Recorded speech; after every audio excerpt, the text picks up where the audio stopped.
સીએમની હાજરીમાં આજે જૂનાગઢ આઝાદી દિવસની ઉજવણી કરવામાં આવશે। જૂનાગઢમાં આજના દિવસે નવાબી શાસનમાંથી મુક્ત થયું હતું। મુખ્યમંત્રી ભૂપેન્દ્ર પટેલ પદયાત્રાનું પ્રસ્થાન કરાવશે। એકતા અને અખંડિતતાના સંદેશ સાથે પદયાત્રા યોજાશે। કાર્યક્રમમાં મંત્રી ડોક્ટર પ્રદ્યુમન વાજા સહિત આગેવાનો હાજર રહેશે। એમએલએ, સાંસદ અને સંત સહિત નગરજનો ઉપસ્થિત રહેશે।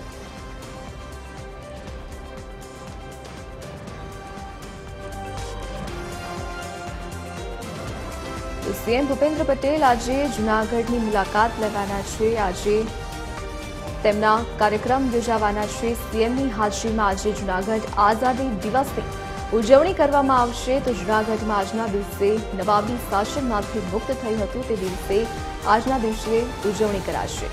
તો મુખ્યમંત્રી ભૂપેન્દ્ર પટેલ પદયાત્રાનું પ્રસ્થાન કરાવશે।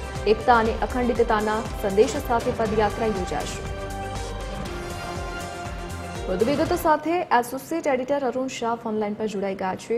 જી અરુણ, આજે સીએમ જૂનાગઢની મુલાકાત લેવાના છે, શું કાર્યક્રમ રહેવાના છે તેમના? જબકી આજે 9 નવેમ્બર 1947ના દિવસે જે રીતે ગુલામીની જંજીરોમાંથી મુક્ત થવા માટે ખાસ કરીને જૂનાગઢ જે મુક્ત બનીને જૂનાગઢ મુક્તિ દિવસ તરીકે પણ ઉજવવામાં આવે છે।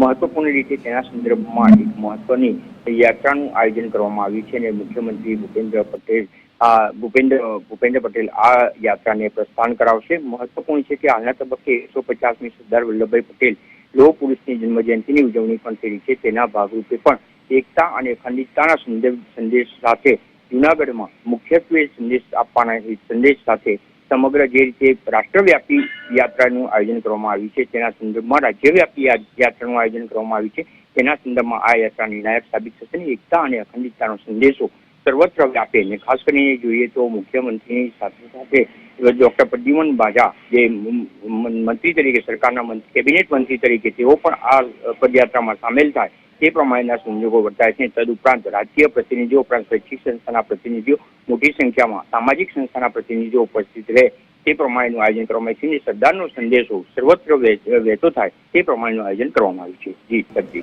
જી અરુણ, વિગત બદલ આપનો આભાર।